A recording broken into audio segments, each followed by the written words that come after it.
Perhaps the reason why you got laid off is maybe this is a type of industry that's going to be automated soon.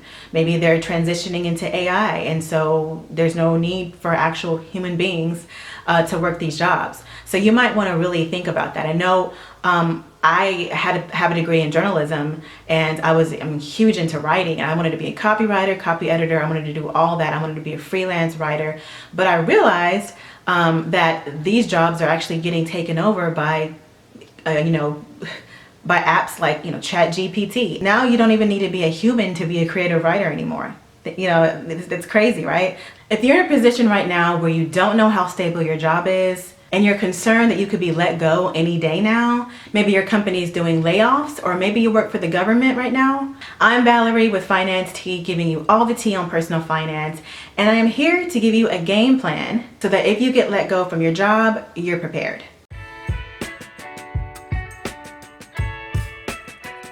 Make sure to update your resume and use keywords that pertain to your industry in your resume. You can use ChatGPT to help you with it, but you want to make sure that you're using the exact words that are within the job posting that you are applying for within your resume. This is key. This might be annoying because you'll have to use several versions of your resume, but it is vital because this is what hiring managers or recruiters use to weed through the hundreds and hundreds of resumes they probably get on a daily basis. Also, this is key if you're submitting a cover letter as well, which you should be doing. So you'll have various different versions of your resume and your cover letter. But again, you can use ChatGPT to kind of help with the process. Number 2, make sure to update your LinkedIn and start networking. This is especially important if you've been out of the job market for a while. You're most likely green to this new era of corporate America. And if you're getting laid off from a government job and you plan to go into the private sector, you especially need to get out there and network with professionals in your industry, because the corporate world is a completely different beast from the public sector. And I know because I used to work for the government. Very short-lived, but I did. So it's a completely different beast. So you want to stay informed about job fairs, networking events, anything to get you out there. The next thing you need to do is you need to document your finances. You honestly should already have a document out there, maybe a spreadsheet that lists all of your monthly expenses. I'm talking about every single thing that you spend your money on every single month. And if you don't have that, you need to do that immediately. You want to list every single bill that you pay and all of the miscellaneous expenses that you spend on every single month. Everything from bills to shopping to, Netflix payments, whatever the case may be. Anything that goes out of your bank account needs to be listed on that Excel spreadsheet. So what you want to do is you want to look at that list of expenses and find all of the different areas that you can actually make cuts. And you want to start making as many cuts as possible. This is like I'm talking about, it doesn't matter how small the expense is. If you can go without Netflix, cut it out. If you can go without getting your nails done, cut it out. Whatever the case may be, whatever areas that you can cut, do it. I do hope that you have a 6-month cushion in your savings to make you comfortable while you're still looking for a job. Hopefully you do. If you don't have 6 months, hopefully you have a few months cushion. So if you don't have a 6-month cushion, then you're definitely going to have to get the ball rolling on finding a new job. And I know that's obvious, but I'm just saying. Hopefully you have that cushion now. Another thing you can do while you're waiting is to start doing more research on your career choice and whether or not it's still a viable industry to be looking for jobs. You might consider changing careers.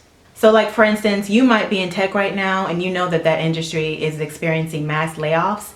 Maybe you want to pivot a little bit. Maybe you want to go for something that's somewhat tech adjacent, but not quite tech. Something that you can actually transfer your current skills to another industry that's similar, but not quite the same. Something like that. You might want to look into that to see, because perhaps the reason why you got laid off is maybe this is a type of industry that's going to be automated soon. Maybe they're transitioning into AI, and so there's no need for actual human beings to work these jobs. So you might want to really think about that. I know I have a degree in journalism, and I'm huge into writing, and I wanted to be a copywriter, copy editor. I wanted to do all that. I wanted to be a freelance writer, but I realized that these jobs are actually getting taken over by apps like ChatGPT. Now you don't even need to be a human to be a creative writer anymore. You know, it's crazy, right? Like the robots are creative writing now. Where before you might have thought that this is the type of industry where there's no way a robot can take over because I'm writing creatively. But no, it's actually happening. So definitely do some research into your industry and see how you might need to pivot into a different industry. Another thing to do if you think you're about to get laid off is to start documenting your achievements. You can also reach out to people in your professional network and ask them to write references for you. You know, it doesn't hurt to have a list of references ready to go when you start submitting those resumes. These days, every company requests at least 3 professional references, most companies do at least, in order to be considered for the job. Okay, so you want to make sure that you have those ready and you're staying in contact with your your previous, coworkers or bosses. So after you get laid off, if you do, you want to be prepared to explain to future employers why you are no longer working at your company. If you get fired, regardless of the reason, you want to research the best way to professionally communicate to future employers the reason why, because you want to make sure that you're not giving away too much information. Now these days, a lot of people across industries are getting let go, so this shouldn't be too much of a problem. I think a lot of employers probably expect that, or they know what's going on, right? But let's say that you get fired for performance. You want to make sure that you're communicating that in the most professional way possible, again, without giving away too much information. So the reason why this is important, and it's also important not to lie, is because your future employer may reach out to your current employer or your previous employer and ask them for details, right? They can't ask too many details about you because it's against the law in some states, but they may ask certain things. And so you just want to make sure that just in case they have a conversation, that their information, your previous employer's information, does not contradict the information that you gave to them, and that you're not giving away too much, right? And this is especially the case if you're going into the same industry and the industry is kind of small, it's a tight-knit industry, and so everybody kind of knows each other. You want to make sure that you're just not giving away too much information, but you're also not lying about why you got let go. Unemployment for most states lasts 26 weeks. The amount of earnings varies by state, but it's only a percentage of what you made at your previous employer. So research your state's unemployment laws to be prepared. I believe you can probably even sign up at your state's unemployment website even prior to actually filing, so you can already be prepared. And don't quote me on that, but I think that you actually can sign up before filing. And they're going to ask you a list of things. They're going to ask you also why you need unemployment and what happened.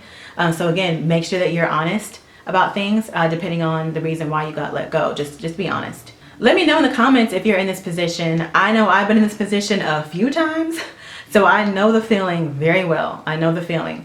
And I really wish that I had a resource like this, like a list of things to do in my situation in the past, because it would have made things so much easier. In your situation, at least you have some foresight, so you're prepared.